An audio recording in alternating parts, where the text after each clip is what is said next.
बारी turn by turn सबकी आनी है। आज महराज मलिक को अगर उठा के इन्होंने बगैर किसी मतलब के अंदर डाल दिया है तो कल ये बारी जो है रंधावा साहब की भी आ सकती है, परसों ये जो बारी है वो उमर अब्दुल्ला साहब की भी आ सकती है, और परसों उस हमारे एमएलए के लिए जो आज एमएलए के लिए नहीं बोल रहा हमारा एमएलए दूसरा, उसकी भी बारी आ सकती है। देखिए, मैं बताना चाहूँगा, इसी के रिलेटेड आज की प्रेस कॉन्फ्रेंस हमने रखी थी।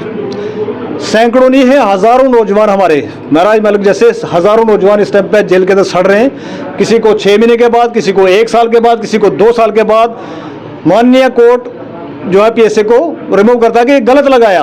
मैं पूछना चाहता हूं आपके विसार से कि 2-2 साल जो लोगों को अंदर रखा जाता है, 50-50 लाख रुपए का उनका खर्चा होता है, भारी भरकम वकीलों की फीसें भरनी पड़ती हैं, और जब वो टॉर्चर होती है फैमिली, उसका रिस्पॉन्सिबल कौन है?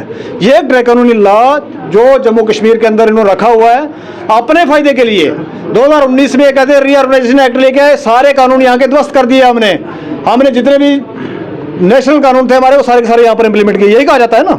तो जब वो सारे कानून आप लेके आए तो ये जो एक गिफ्ट है हमारे पास पीएसए के नाम से, तो ये गिफ्ट आज तक क्यों रोके रखी हुई जी? ये इसलिए रखी हुई है कि अपने फायदे के लिए, अपने अपोजिट पार्टियों के लिए, सोशल एक्टिविस्ट के लिए, पॉलिटिकल लीडर्स के लिए इसको यूज किया जाए, हथियार बनाया जाए। और उसमें आप जैसे लोग भी आते हैं, जो पत्रकार लोग हैं वो भी आते हैं कि अगर कोई भी आपने सख्ती से किसी लीडर से सवाल पूछ लिया, किसी सरकार से सवाल पूछ लिया, तो अगले दिन आपके लिए पीएसए बन जाता है। तो इसके लिए एक बेबल बजाने का काम हमने यहाँ से किया है कि भाई इसकी लड़ाई आम आदमी पार्टी जो है पूरे जम्मू कश्मीर के अंदर लड़ने जा रही है। हम इसको जड़ से खत्म करवा के छोड़ेंगे। जहां तक रहा सवाल महराज मलिक जी का, महराज मलिक को तो हम निकाल के लाएंगे।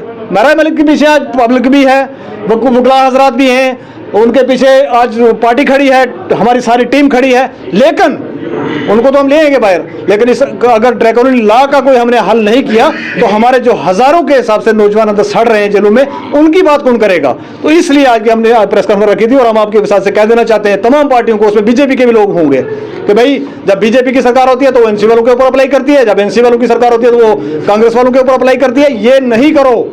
ये बारी टर्न बाय टर्न सबकी आनी है। आज महराज मलिक को अगर उठा के इन्होंने बगैर किसी मतलब के अंदर डाल दिया है तो कल ये बारी जो है रंधावा साहब की भी आ सकती है, परसों ये जो बारी है वो उमर अब्दुल्ला साहब की भी आ सकती है, और परसों उस हमारे एमएलए के लिए जो आज एमएलए के लिए नहीं बोल रहा हमारा एमएलए दूसरा, उसकी भी बारी आ सकती है। इसलिए आप सबसे गुजारिश करते हैं कि सब लोग निकले हमारे साथ।